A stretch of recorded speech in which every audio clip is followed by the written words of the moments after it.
Hello YT family, how are you all? నేనైతే బాగున్నాను. I hope మీ అందరూ కూడా సేఫ్గా హెల్తీగా ఉన్నారు అనేసి అనుకుంటున్నాను. ఈరోజు వీడియో ఏంటి అంటే, నా ప్రెగ్నెన్సీలో క్రేవింగ్స్ అయితే స్టార్ట్ అయ్యాయి. 1 వీక్ నుండి స్వీట్ బెల్లం పాయసం ఓవర్గా తినాలి అనిపించేస్తుంది అనమాట. బట్ నాకు ఆ రెసిపీ మీద మినిమం నాలెడ్జ్ కూడా లేదు, ఎలా చేయాలి అనేసి. యూట్యూబ్లో మొత్తం సర్చ్ చేశాను కానీ నాకు కావాల్సిన రెసిపీ దొరకలేదన్నమాట. అంటే సగ్గుబియ్యం, బెల్లము, సేమియా, శనగబ్యాళ్ళు వేసి చేసే రెసిపీ అయితే దొరకలేదు. డిఫరెంట్ టైప్స్ ఆఫ్ రెసిపీస్ కనిపిస్తున్నాయి. ఈరోజు మార్నింగ్ నుండి యూట్యూబ్లో ఒక ఫుల్ రౌండ్ వేసేసి ఒక్క వీడియో అయితే దొరికింది లాస్ట్కి, విన్సీ కిచెన్లో. అదైతే నేను ట్రై చేస్తున్నాను, ఫస్ట్ టైం ట్రై చేస్తున్నాను. ఇది సక్సెస్ అవుతుందో ఫెయిల్ అవుతుందో చూడాలి. సక్సెస్ అయితే కనుక మనం మళ్ళీ కూడా చేసుకోవచ్చు, ఫెయిల్ అయితే కనుక అందులో ఇంకా ఏమైనా చేంజెస్ చేసుకోవాలా తెలిసిపోతుంది కదా అనేసి ట్రై చేస్తున్నాను. వీడియో మొత్తం చూడండి. ఒక స్మాల్ రిక్వెస్ట్, ఫస్ట్ టైం నా ఛానల్ని చూస్తున్నట్లయితే please to like, share and subscribe అండి. అలాగే కామెంట్ చేయండి ఎలాంటి వీడియోస్ కావాలో. ఫస్ట్ అయితే నేను పాలు కాచి చల్లార్చి పెట్టుకున్నాను, అవి లాస్ట్లో యాడ్ చేయాలంట. 1 అవర్ ముందే శనగపప్పు అలాగే సగ్గుబియ్యం రెండు కూడా సపరేట్గా నానబెట్టుకున్నాను. నానబెట్టిన శనగపప్పుని 2 విజిల్స్ రప్పించాలి అని చెప్పారు. కానీ 2 విజిల్స్ కాదండి, 1 విజిల్ సరిపోతుంది. 2 విజిల్స్ రావడం వల్ల ఇవి ఓవర్ కుక్ అయిపోయాయి. మనకి పాయసంలో మెత్తగా ఉంటే బాగోదు కదా. సో నెక్స్ట్ టైం నుండి 1 విజిల్ అయితే సరిపోతుంది.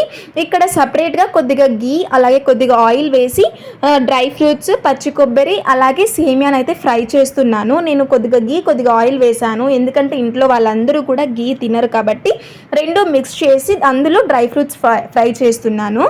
ఇక్కడ ఇంకొక పక్కన బెల్లంని కరగబెట్టుకుంటున్నానండి. మనం డైరెక్ట్గా బెల్లంని యాడ్ చేయడం వల్ల అందులో ఉండే డస్ట్ పార్టికల్స్ అనేవి మనకి ఫుడ్లో మిక్స్ అయిపోతాయి కదా.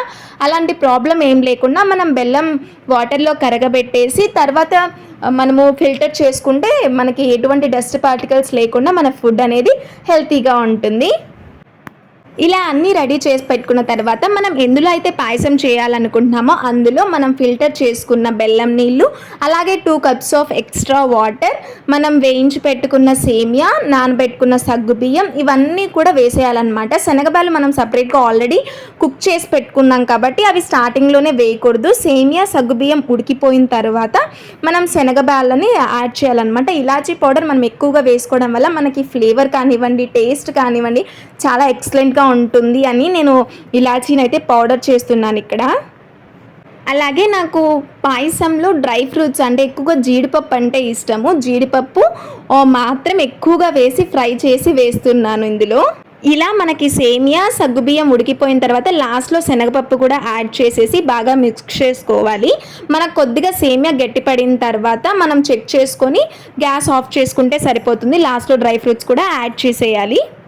ఇలా పాయసాన్ని మొత్తాన్ని కూడా పూర్తిగా చల్లారనివ్వాలి. చల్లారిన తర్వాత మాత్రమే మనము కాచి చల్లార్చి పెట్టుకున్నాం కదా ఆ పాలు, వాటిని కొద్దిగా యాడ్ చేసుకుంటూ మిక్స్ చేసుకోవాలి. మనం ఒకేసారి యాడ్ చేసుకోవడం వల్ల కన్సిస్టెన్సీ మనకు కరెక్ట్గా తెలియదు కాబట్టి కొద్దిగా యాడ్ చేసుకోవాలి. ఇక్కడ నేను నేర్చుకునే టిప్ ఏంటంటే, నెక్స్ట్ టైం నుండి ఇలా సపరేట్గా ఉడకపెట్టకుండా, ఇలా ఎక్కువ గిన్నెలు వాడకుండా ఒకే దాంట్లో వేసేసి కుక్కర్లో విజిల్ పెట్టేస్తే సరిపోతుంది అని ఒక చిన్న టిప్ అయితే నేను నేర్చుకున్నాను ఈరోజు.